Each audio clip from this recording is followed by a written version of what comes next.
バージンクイーン、グロリアーナ、フェアリークイーン。イングランドを黄金時代に導いたとして偉大な女王と称えられてきたエリザベス1世。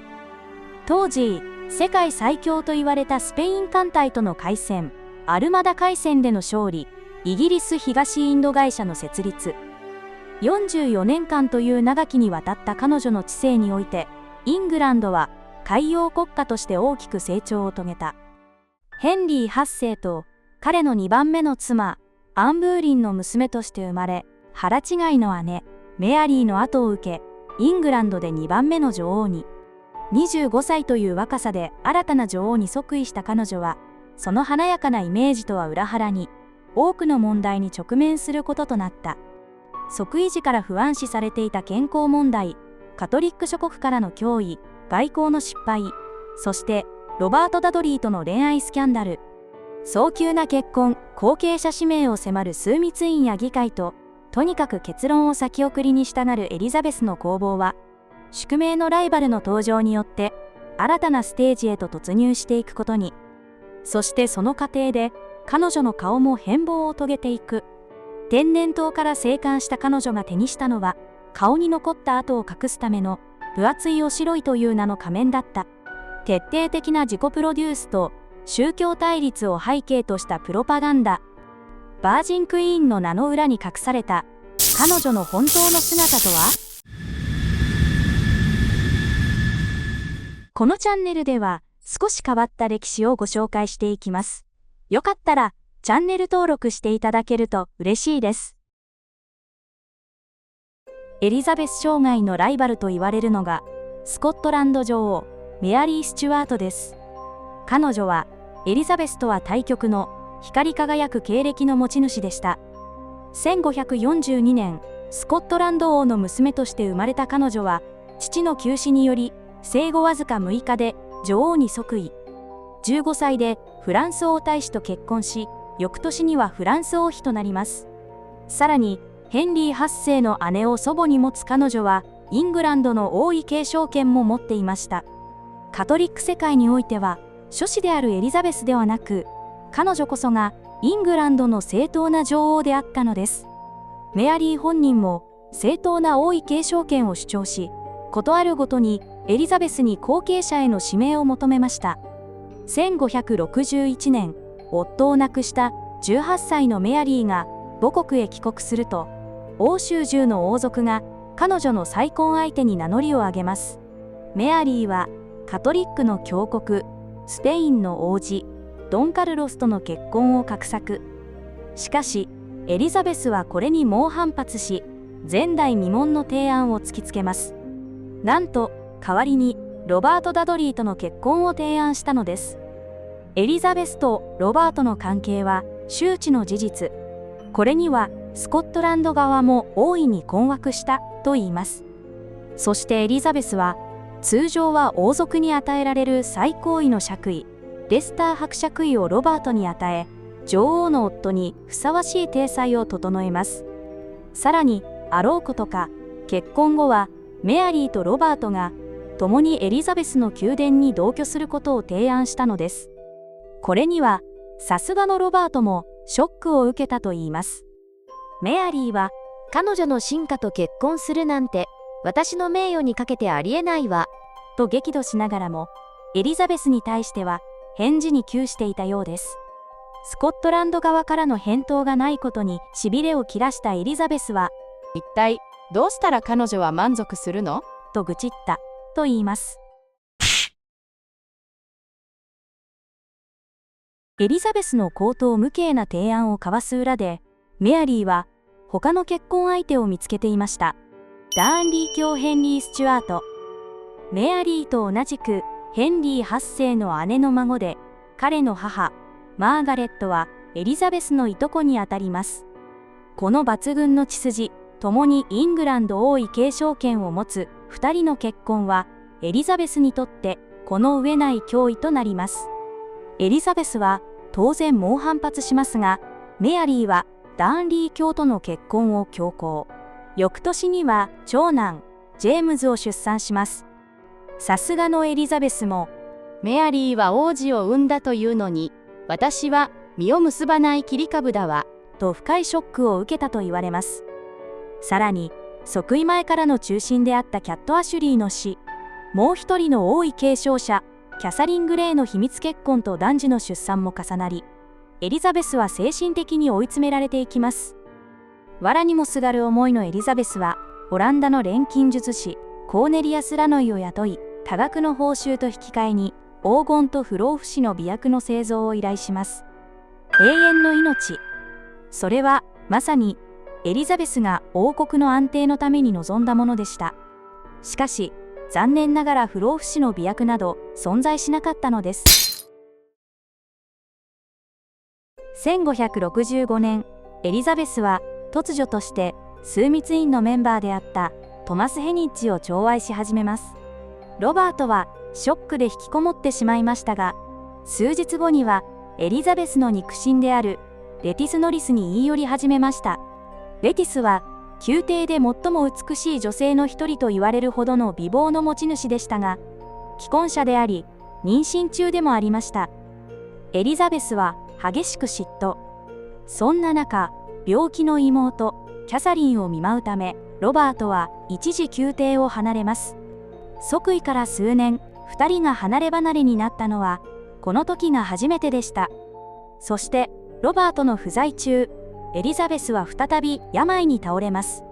スペイン大使の記録では、彼女は骨の数を数えられそうなほど痩せ細り、どうやら腎臓結石でさらに結核を発症する兆候があったといいます。そんな彼女の様子にまたもや死期が近いのではないかと周囲は大騒ぎ。ロバートも宮廷に戻り彼女を見舞いました。結局この時もエリザベスは何とか持ち直し、ロバートとの関係も元通りに。こうした宮廷のドロドロ恋愛劇は当然海外王族の耳にも届きました。神聖ローマ帝国皇帝マクシミリアンはオーストリア大公カールとの結婚交渉に際し、彼女の道徳観念に強い懸念を表明していたと伝わります。この宮廷のドロドロ劇がイングランドの国際的信用を貶めることになったのは言うまでもありません。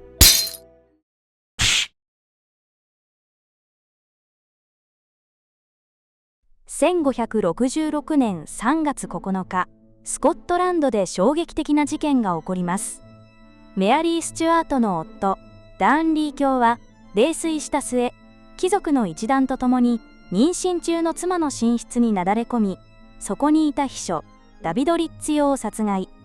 ダーンリー卿は、2人が不貞を働いていると思い込み、メアリーの目の前でリッツ用をめった刺しにしたのです。その翌年、今度は夫ダーンリー卿の屋敷で爆発事件が発生。彼の遺体は屋敷の外で発見されましたが、死因はなんと絞殺。メアリーはなぜかこの事件で第一容疑者とされたボスウェル伯ジェームズ・ヘプバーンと再婚。スコットランド国内の貴族たちは女王のこの行動に反発を募らせ、メアリーは退位を余儀なくされます。事の経緯を知ったエリザベスは同じ女王として反乱を起こした貴族たちの不敬に激怒しました。しかし事態は思いもよらない方向へと動き始めます。1568年、なんとメアリーがイングランドへ亡命してきたのです。これによりエリザベスは窮地に追い込まれることになります。スペイン大使デシルバの記録は当時の彼女の立場をよく表しています。もしエリザベスが今自分の思い通りに振る舞えば、イングランド側はスコットランド女王を一国の君主として扱わねばならなくなるでしょう。しかしもし彼女を囚人のように扱えば、近隣諸国の君主たちは皆その非道さに憤慨するはずです。かといって彼女を自由にさせ、味方と連絡が取れる状態にしておけば、今度はエリザベスへの謀反など大きな疑念が渦巻くことになるでしょう。エリザベスは悩んだ末、メアリーの殺人容疑について審問を行うこととしました。審問においてメアリーが書いたとされる殺人計画やボスウェルとの不倫を認める手紙などが証拠として審議されましたが、審理は無期限延期となり、結局結論が出ることはありませんでした。しかし、エリザベスは審問中を理由にメアリーを拘留状態に置き続けたのです。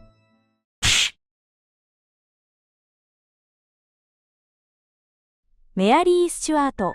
キャサリン・グレイ。王位継承権を持つ2人に立て続けに男児が生まれたことで、エリザベスに対する後継者問題解決へのプレッシャーは日に日に高まっていきました。議会は上下院共同で結婚と後継者指名に対する請願書を提出。さらに、結婚か後継者指名をしなければ国家財政資金の承認を見送ると迫ったのです。エリザベスはこれに大激怒し、請願書を読み上げたノーフォーク公を裏切り者呼ばわり、さらにこの件にロバートが関わっていたことを知ると、彼が御前に現れるのを禁止します。しかし、ロバートが病気になると、きっと騙されていただけよ、と結局彼を許すのでした。1568年、メアリーとノーフォーク公の結婚の噂が流れます。ノーフォーク公はエドワード一世につながるプランタジネット家の子孫で、枢密院のメンバーでもある最高位貴族でした。北部の有力貴族であったノーザンバーランド公、ウエストモアランド公は早々に支持を表明。この結婚の目的はスコットランドでのメアリーの福井とエリザベスからの後継者指名を得ることであったとされます。そしてなんとロバートもこの結婚に賛成した一人でした。彼はこの結婚が成立すれば後継者問題が解決され、エリザベスとの結婚の道が開けると考えたとも言われます。しかし、これを知ったエリザベスは大激怒。ノーフォーク公は逮捕され、ロンドン島へ収監されます。これに焦ったのがノーザンバーランド公とウエストモアランド公です。彼らはノーフォーク公の名のもとに6000人余りの集団を引き連れ、ウィリアム・セシルとプロテスタント貴族を枢密院から追い出し、女王に忠実なカトリック貴族へ入れ替えることを目的に行進。この反乱は十字架とキリストの5つの傷を表したバナーを掲げ、行く先々でカトリックのミサを挙げるなど、統率の取れた比較的平和的なものであったとされます。エリザベスは14000人にも上る鎮圧軍を結成。反乱はすぐに瓦解し、ノーザンバーランド公とウエストモアランド公は国外へ亡命しました。この反乱に対するエリザベスの処置は苛烈を極めました。土地や財産を持つ者たちは裁判の上、反逆罪として処刑し、財産を没収。取り上げる財産を持たない者たちは、戒厳令の名のもとに即刻処刑されました。処刑対象を選ぶ基準は曖昧で、地域ごとに処刑人数を設定し、地元の有力者から生贄を差し出させたのです。その結果、600人を超える人々が処刑され、その遺体は腐るまで晒されたといいます。この反乱の背景には、貴族出身ではないセシルの台頭や、先祖伝来の土地統治権の剥奪、プロテスタント新興貴族の台頭への不満など、様々な問題があったと考えられています。そして、1570年、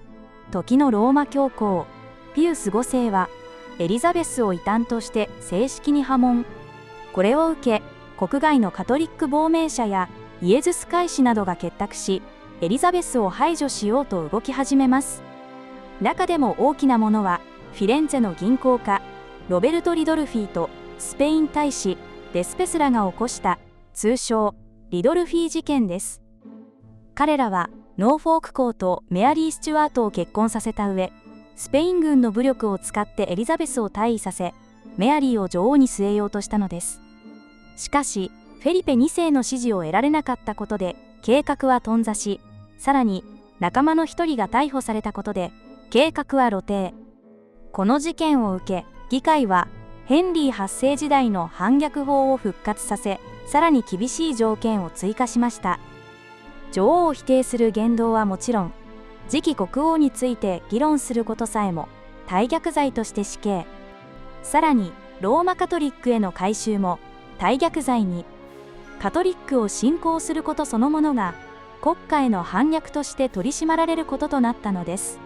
これにより、ノーフォーク公は大薬罪で有罪となり、処刑されることとなりました。エリザベスの重臣であったフランシス・ウォルシンガムやウィリアム・セシルは、メアリー・スチュアートも処刑すべきと訴えましたが、エリザベスはこれを拒否。しかし、メアリーの存在は、この後もエリザベスを悩ませ続けることになります。通説では、ヘンリー8世のローマ教会からの離脱、エドワード6世のプロテスタント化政策により、イングランドはすっかりプロテスタント化していた。そのため、メアリー1世によるカトリックへの回帰政策は受け入れられず、プロテスタントの女王、エリザベスは熱狂的に歓迎された、と長く信じられてきました。しかし、実際にはエリザベスの治世においても、北部を中心にカトリック信仰は根強く残っていたのです。そのため、エリザベスはその治世を通して、国内外のカトリック勢力と、その旗印としてのメアリー・スチュアートの脅威に脅かされ続けることになったのです。そしてエリザベスは、誰より自身の権威が脅かされることに敏感でした。それは、後継者指名に対する彼女の態度や、北部反乱への対処からも明らかです。果たして、彼女は戦略的な天才政治家だったのか、それとも、保身しか頭にない身勝手な女王だったのか。